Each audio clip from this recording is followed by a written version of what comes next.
Alright, welcome back. We are on bowling quiz number 9, and you know what that means? We have one more after this.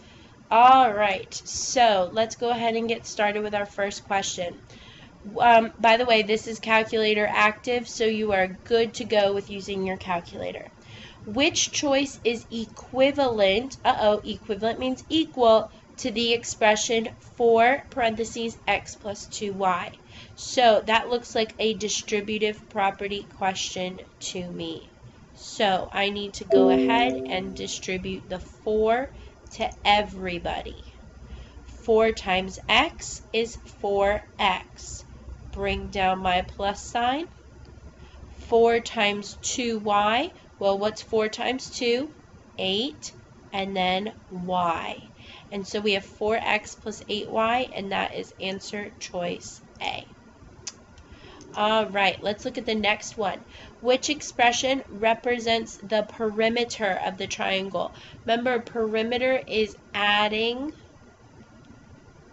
all the sides together. Okay?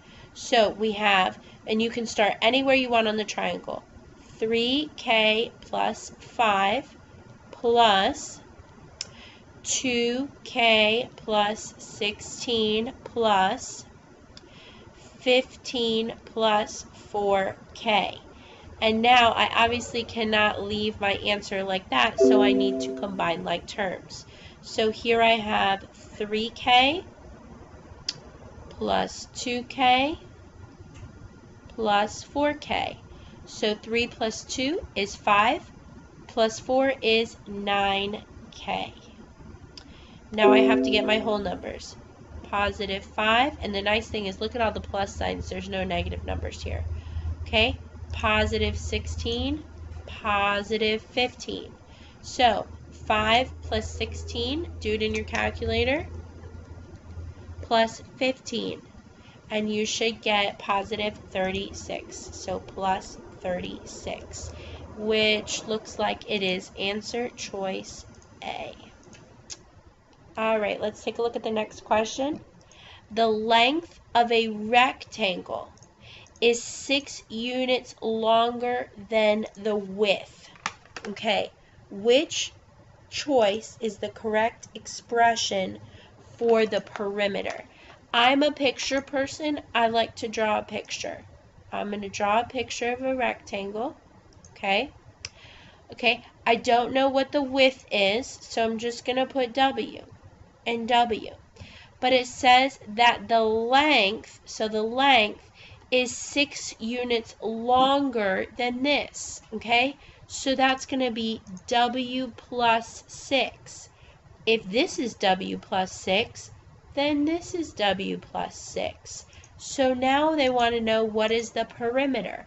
Add them all together.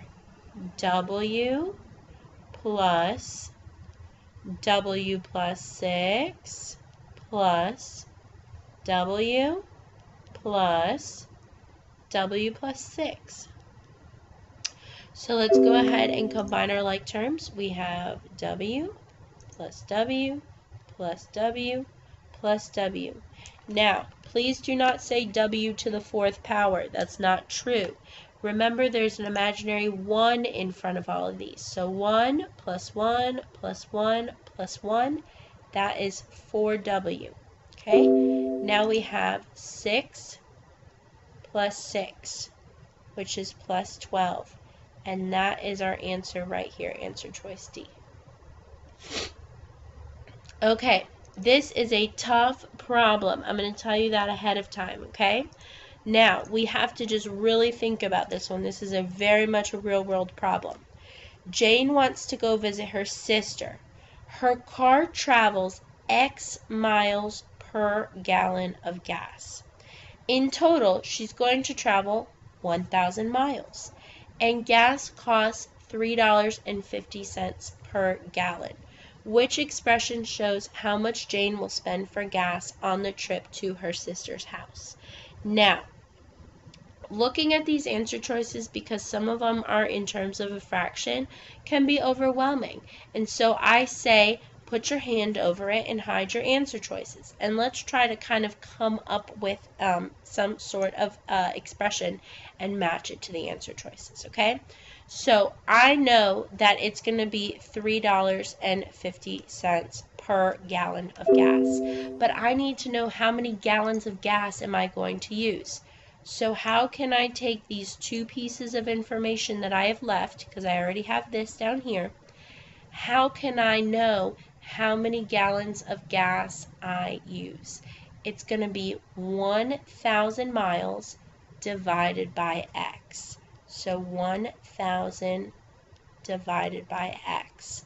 And so if you look at the answer choices, answer choice B is going to be the closest to that one right there. All right.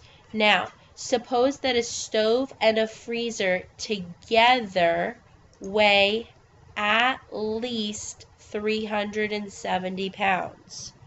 Okay, I'm going to pause right there altogether. Stove plus freezer weighs at least, I need to come up with my symbol, 370 pounds. What is the at least symbol? Please, please, please, don't see the word least and think less, okay? That's not always the case. So they weigh at least 30 pounds. Does that mean that they're going to weigh possibly more than 370 pounds or possibly less than? You should say possibly more than. Could they be equal to? Yes. Okay, so that's how I'm going to set that up. The weight of the stove is 170. So now instead of the S, I can write 170, and I'm going to rewrite my problem. Which inequality correctly describes the conditions for the weight of the freezer? So I need to solve for F here. So I'm going to box my variable. The 170 is being added, so I'm going to subtract it. Minus 170 on both sides. These guys cancel. I'm left with F is greater than or equal to, that's going to be 0, that's 0, and that's 2. So it is going to be answer choice A. Getting that sign correct is crucial. Talk it through with yourself. All right, that is the end of quiz 9. Congratulations, you have one more to go and you will be prepared for the EOGs.